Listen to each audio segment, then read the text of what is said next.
प्यारे बच्चों, आज मैं आपको पाठ 8 एवरेस्ट की चुनौती समझाऊंगी।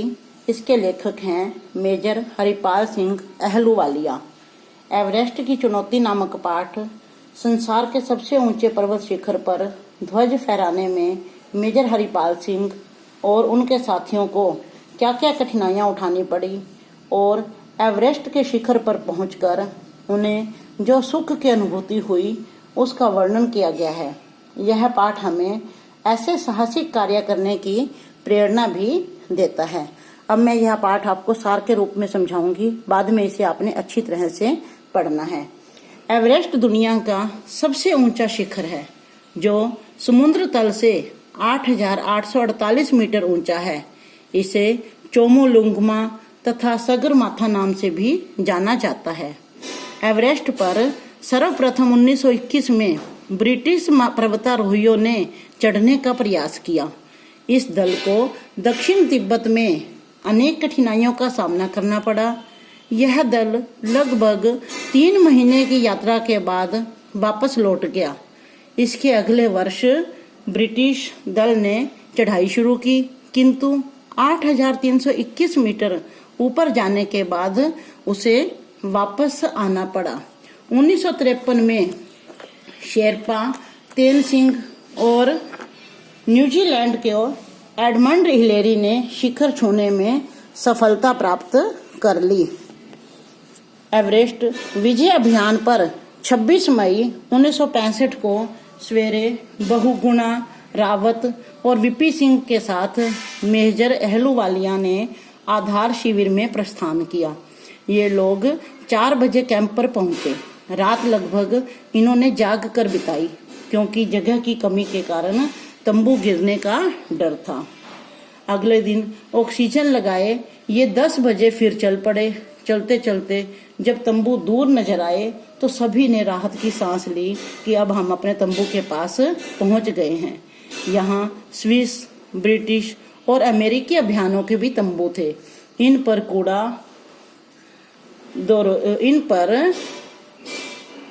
कूड़ा जम चुका था। ऑक्सीजन खत्म देख मेजर ने रात में उपयोग के लिए सिलेंडर निकाला।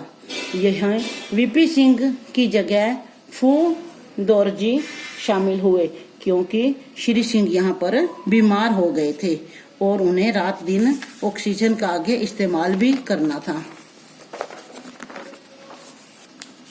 दूसरे दिन 7:30 बजे इन्हें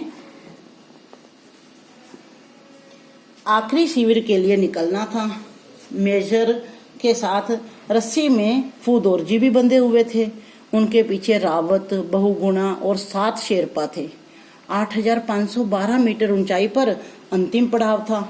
इसके आगे 450 मीटर लंबी पहाड़ी पार करनी थी, जो संकरी थी। संकरी यानी कि पतली सी थी और तीखी थी। तीखी यानी कि खड़ी थी और बिल्कुल सीधी थी। इसके दोनों ओर गहरे ढाल थे। मुख्य पहाड़ी के बाद हमारे सामने प्लेट की चट्टानों की एक विशाल दीवार थी। बहुत बड़ी दीवार थी जिसे इन्होंने अब पार करना था। इससे फिसलते ही कोई व्यक्ति 5,000 मीटर नीचे तिब्बत में गिर सकता था। काली चट्टानों की चढ़ाई खत्म होते ही येलो बैंड क्षेत्र में प्रवेश करना था। इस पर चढ़ना लेकिन कुछ आसान था। इसके बाद दक्षिण शिखर के तल से बिल्कुल सीधी चढ़ाई करनी थी। ऑक्सीजन ले जाने वाली नली में छेद हो जाने में मेजर को परेशानी होने लगी। बर्फ काटकर एक स्थान पर बैठकर उस पर अब टेप चिपकाया गया।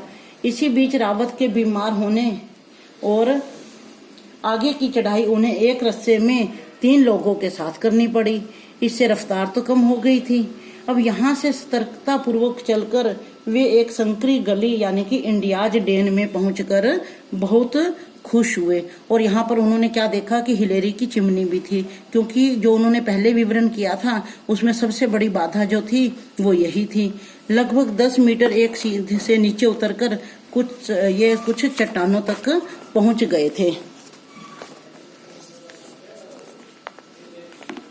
लेकिन आगे जो मार्ग में थी वो रास्ता जो था वो अत्यंत संकरा था, भी बहुत ही टाइट था। ये लोग चट्टानी हिस्से पर चलकर हिलेरी की चिमनी के ठीक नीचे पहुंच गए। यह चट्टान और बर्फ के ढेर के बीच 13 मीटर ऊंचाई पर खड़ी है। यहाँ हाथ या पैर जुमाने की भी कोई जगह नहीं थी। बर्फ के ढेर के कारण इसे दक्षिण से पार करना काफी कठिन एवं खतरनाक था। अफूद और जी इस पर सबसे पहले चढ़ने में सफल हो गए, क्योंकि वो सबसे आगे थे और वो थोड़े से इन सबसे हिम्मतवान भी थे और वे सबसे पहले इस पर चढ़ गए। अब किसकी बारी थी? रावत और मेजर की। लेकिन रावत और मेजर इनके पीछे थे और वो भी अब उस पर पहुंच गए थे। अब बर्फ के चबूतरे पर कुछ देर आराम करने का इनको समय मिल गया था। ये देखो चढ़ना कितना मुश्किल है, एक एक करके ये चढ़ रहे हैं। अब जब ये यहाँ पर ऊपर चढ़ गए थे तो बर्फ के चबूतरे पर अब इनको आराम करने का थोड़ा सा स्थान मिल गया था। फिर लेकिन इन्होंने क्या किया, आगे की चढ़ाई लेकिन इनके लिए बहुत ही ज्यादा कठिन थी। तो मन ही मन इन्होंने ठाना कि अब इनको आगे की चढ़ाई जल्दी से पूरी करनी है। शिखर यहाँ से लेकिन 15 मीटर अभी भी दूर था, पर इसका अभी अंत नहीं हुआ था। आगे की चढ़ाई में इनको सांस लेने में भी बड़ी कठिनाई हो रही थी। चलते चलते ये अब अंत अब इनके सामने आ चुका था। आगे इन्होंने थोड़ा सफेद घुमावदार मेहराब सा एवरेस्ट का शिखर देखा।